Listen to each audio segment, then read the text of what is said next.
Good day, I'm Lorraine Mendez and this is your JIS News for Tuesday, December 1. More than 9,000 residents in Mount Salem, St. James will benefit from the construction of a new police station in the community. Prime Minister Andrew Holness broke ground on Friday for the $45 million facility. The construction is being spearheaded by the Jamaica Social Investment Fund with funding from the European Union. Prime Minister Holness underscored the government's commitment to transforming the working conditions of police officers as well as improving citizen security. We have made serious investments in the mobility of the police. We have made serious investments in the communications and technical capacity of the police. We have made investments in not just policing, but we have made investments in the justice system as well.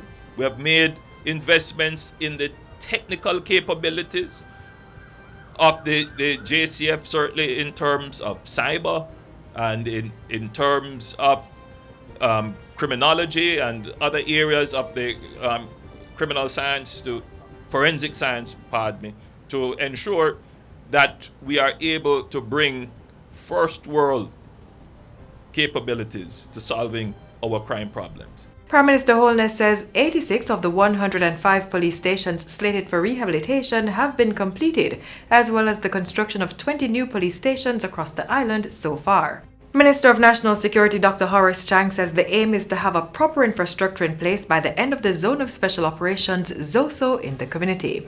There'll be a first-class police station, fully staffed, fully equipped, with men who will be present to ensure that there will be public safety and good order in Mount Salem, on which the people of Mount Salem, the human resources, can operate in safety, operate in a quality environment, and will develop both business and human resources parallel to this.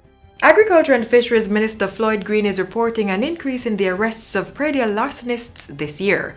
He says it stems from new approaches being implemented by the government to tackle farm theft.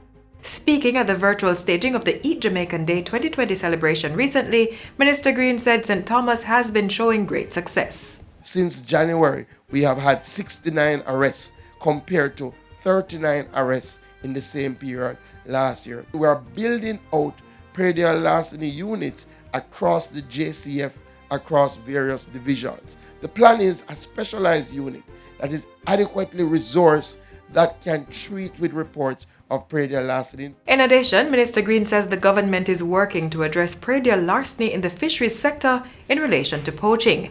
He says enforcement efforts have been strengthened through the acquisition of a patrol vessel valued at $165,000 by way of a grant from the World Bank.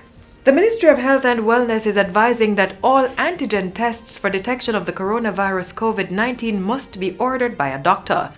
Director of National Laboratory Services at the Ministry, Dr. Michelle Hamilton, said the antigen test will be treated as a standard medical laboratory test, which must be sanctioned by a physician to whom the results are returned. So we are saying your doctor will order it and the results will go back to the doctor. We are not asking persons to just walk off the street and say, I'm not feeling well, so I have come for a test.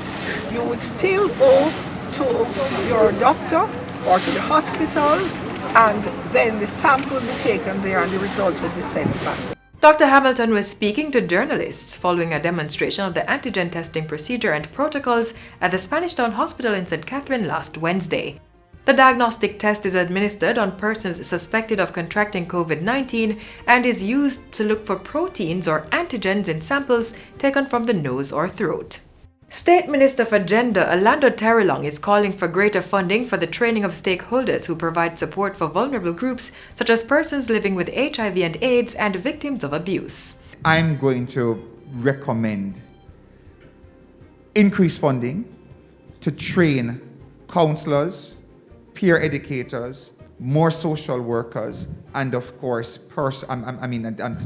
psychiatrists, psychologists, etc. Jamaica has a very short supply of persons with the requisite psychological training that would help with the healing process of it all. Minister Terrelong was addressing a public forum and research dissemination on HIV and AIDS and access to justice recently. He said intervention at the social psychological level will greatly assist victims to recover from the mental impact of trauma. Imagine someone living with HIV who is going to go to the pharmacy to say, to disclose the status and to give the prescription to get the medicine.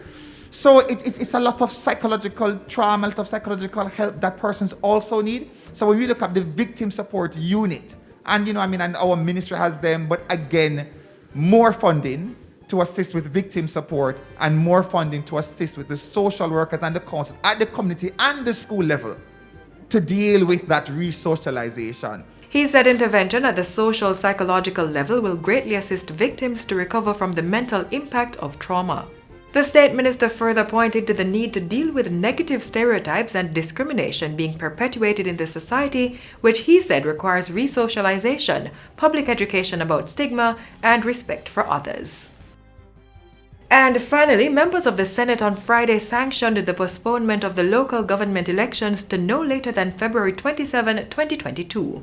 Amendments to temporarily modify the Representation of the People Act (ROPA) was approved to allow the local government elections to be pushed back.